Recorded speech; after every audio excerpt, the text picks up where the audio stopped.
Yo, what's up guys? Meron tayong bagong development sa PBA World with TNT Tropang 5G. Nagdagdag na naman sila ng depth sa kanilang frontline after signing this high-flying forward. So, tara, tingnan natin yan sa video na ito, yung kanilang crucial move.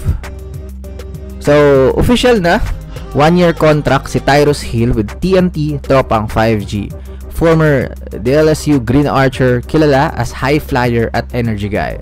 Sabi pa nga ng team sa kanilang post is ready for take-off na si Tyrus. So, perfect caption kasi known siya for highlight dunks and hustle plays. Sa totoo lang, magandang pick-up ito para sa TNT dahil sakto sa pangangailangan nila ngayon. So, bakit siya naging crucial? Kasi short-handed ang TNT Tropang 5G sa frontcourt dahil injured pa si JP Eram. Malaking kawalan yun eh. Eram is a defensive anchor, rim protector, and veteran presence. Kaya with Hill coming in, kahit hindi siya yung one-to-one na replacement at least nadagdagan ng athletic forward na pwedeng tumulong sa depensa at rebounding.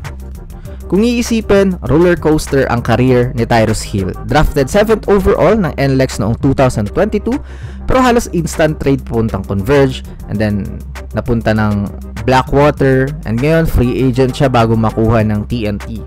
Ibig sabihin, hindi pa talaga siya nakakahanap ng tamang fit, pero ito na yung chance niya. Remember, minsan sa PBA, it's not about talent lang eh. It's about timing and system fit. So ngayon ang tanong, paano siya magagamit ni Coach Chot Reyes? So TNT loves spacing and shooting. So kailangan din nila ng mga hustle bigs at energy guys off the bench. So si Hill, 6'5", athletic, pwedeng maglaro ng stretch 4 minsan, pero mas kilala talaga siya bilang defensive guy at fast break finishes.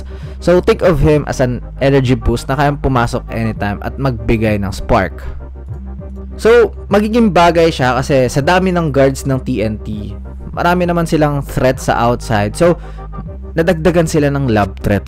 So, hindi na kasi ganun kataas talaga yung talon ni Kelly. Nag-iba naman yung playstyle ni Williams more of tumitira na lang siya sa outside. So, unlike dito kay Tyrus Hill, bata, magkakaroon ulit sila ng bibigyan ng mga alley-hoop passes.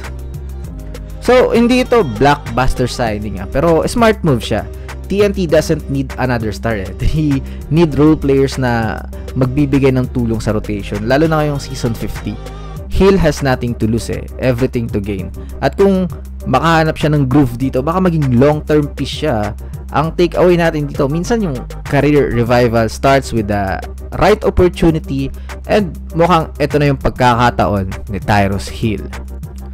So ayun, TNT Tropang 5G strengthens their front line by signing Tyrus Hill. Excited ba kayong makita siya in action? And sa tingin nyo ba, magiging solid contributor siya or just a temporary piece? So let me know all your thoughts, especially sa mga TNT fans dyan. Please like the video, mag-share at mag-subscribe. See you in the next upload. This is Agon Hoops. Bye-bye.